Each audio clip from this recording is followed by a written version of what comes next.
মাননীয় মন্ত্ৰী মহোদয়ক অনুৰোধ জানাইছো।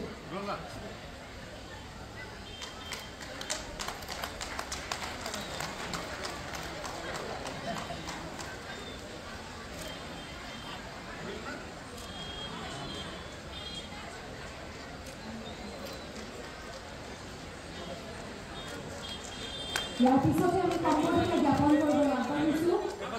আইনা অফিচৰা সভাঘৰ নাম লখিমী সভাঘৰ নাম ইত্যাদিৰ পথ প্ৰদৰ্শিকা তথাপিও আমি সম্বৰ্ধনা জ্ঞাপন কৰিবলৈ আগবাঢ়িছো। 2 নং চৰাইহাবি বিশিষ্ট সমাজ সেৱিকা আইনা আৰু বিয়া নামৰ পথ প্ৰদৰ্শিকা শ্ৰদ্ধাৰ লেখা বৰা বাইদেউ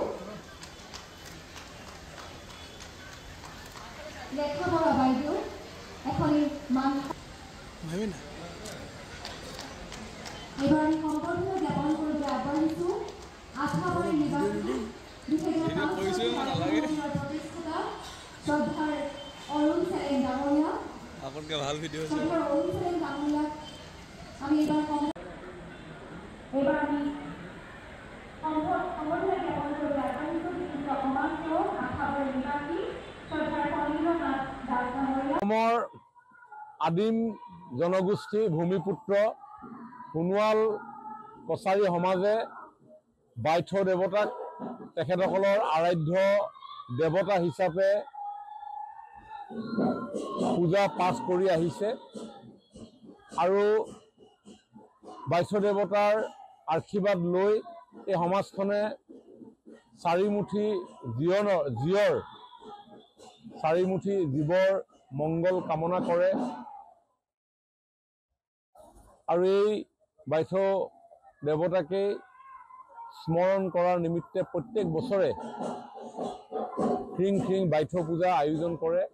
অসম চৰকাৰেও সোণোৱাল কছাৰী সমাজৰ এই পৰম্পৰাগত ৰীতি নীতিক সন্মান জনাই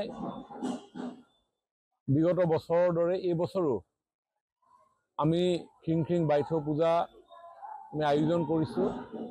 সোণোৱাল কছাৰী অট'নমাছ কাউন্সিল সোণোৱাল কছাৰী সমাজৰ বিভিন্ন জাতীয় সংগঠনৰ সহযোগ আৰু আঠাবাৰীৰ স্থানীয় ৰাইজৰ আতিথ্যত মই আশা কৰোঁ যে বাইথ দেৱতাৰ আশীৰ্বাদেৰে অসমৰ সমাজ জীৱন শক্তিশালী হৈ উঠাৰ লগতে সোণোৱাল সমাজৰো পৰম্পৰাগত ৰীতি নীতি কৃষ্টি সংস্কৃতিয়ে অসমৰ শক্তিশালী সমাজ গঠনত এক নিৰ্ণায়ক ভূমিকা পালন কৰক।